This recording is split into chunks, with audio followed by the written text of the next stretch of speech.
नमस्कार दोस्तों, मेरे channel real life and DIY में आपका स्वागत है। हरियाली तीज की पूजा में किन किन सामग्रियों की आवश्यकता होती है उसकी वीडियो लेकर आई हूँ। हरियाली तीज की पूजा में पार्थिव शिवलिंग की पूजा करनी चाहिए। साफ मिट्टी या फिर गमले के मिट्टी से भी आप शिवलिंग बना ले। माता गौड़ा की जैसी भी प्रतिमा आपको आती है वैसी बना ले, नहीं तो इस तरह से पिंडी का रूप दे दे। आप गणेश भगवान की भी मूर्ति बना सकते हैं, लेकिन मैं शिव परिवार की फोटो भी रख रही हूँ, उसमें गणेश भगवान है, मैं उन्हीं की पूजा कर लूँगी। पार्थिव शिवलिंग के साथ साथ शिव परिवार की भी एक प्रतिमा रखें। शिव परिवार की प्रतिमा में भगवान भोलेनाथ, माता गौड़ा, कार्तिकेय भगवान और गणेश भगवान भी हैं।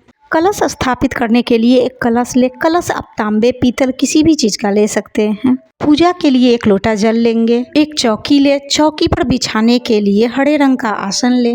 कलश में डालने के लिए और पूजा के लिए गंगा जल ले। ऋतु फल ले। फल में हरा फल जरूर होना चाहिए। खीरे का विशेष महत्व होता है, इसलिए खीरा जरूर रखें। आप चाहे तो बहुत सारे फल रख सकते हैं, मैं यहाँ 2 ही तरह के फल दिखा रही हूँ। भोलेनाथ को लगाने के लिए भस्म, सफ़ेद चंदन या फिर पीला चंदन ले। माता को चढ़ाने के लिए सिंदूर ले, चुंदरी ले, दक्षिणा ले, धूप बत्ती ले, माचिस ले, कपूर रखें, घी के दीपक रखें। अगर आप घी के दीपक नहीं रख सकते हैं तो तेल के दीपक रखें। आरती के लिए एक पात्र रखें। शिवलिंग के अभिषेक के लिए कच्चा दूध या फिर पंचामृत रखें।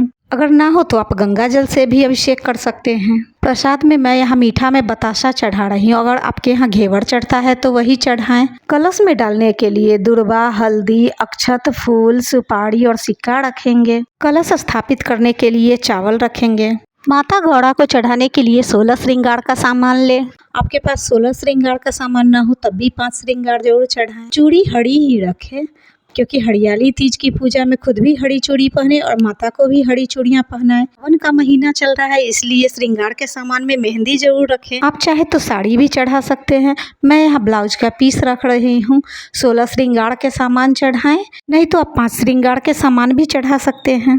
5 श्रृंगार के सामान में सिंदूर, बिंदी, मेहंदी, हरी चूड़ियाँ और नेल पॉलिश रखें। साथ ही एक वस्त्र भी जरूर रखें। सावन में वैसे तो कांच की चूड़ियाँ चढ़ानी चाहिए, मगर आप लाख की भी चूड़ियाँ चढ़ा सकते हैं। पूजा के सामान में शादी का सिंघोड़ा जरूर रखें और उसे माता गौड़ा के पास चढ़ाएं। साथ ही आप अपनी शादी की चुनरी ओढ़कर पूजा जरूर करें। पूजा की चौकी, पंचामृत और चुनरी मैं नहीं दिखाई हूँ, वो सब चीज़ जरूर रख लीजिएगा पूजा के सामान में। जितने भी सुहाग के लिए पूजा की जाती है उसमें शादी के सिंघोड़े और शादी के चुनरी का विशेष महत्व होता है, इसे जरूर रखनी चाहिए और चुनरी ओढ़कर ही पूजा करनी चाहिए।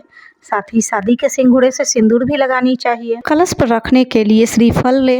श्रीफल पे मैंने पहले से ही कलेवा लपेट लिया है। बेलपत्र ले, दुर्वा ले, शमी के फूल ले, आक के फूल ले, भांग ले, पीले फूल, सफ़ेद फूल ले। माता गौड़ा को चढ़ाने के लिए लाल फूल ले। अगर कुछ भी ना हो तो बेलपत्र जरूर रखें, क्योंकि भोलेनाथ की पूजा बेलपत्र के बिना अधूरी रहती है।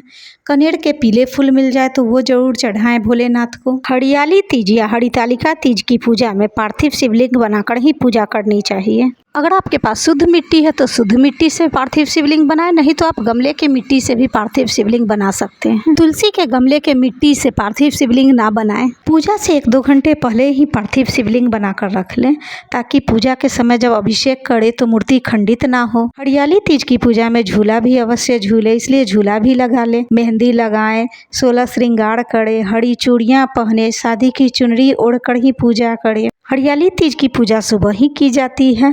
आप सुबह न कर पाए तो शाम में भी आप कर सकते हैं। से लोग हरियाली तीज का व्रत नहीं करते हैं, मगर पूरे नियम निष्ठा के साथ पूजा जरूर करते हैं और पूजा करने के बाद सात्विक भोजन करते हैं।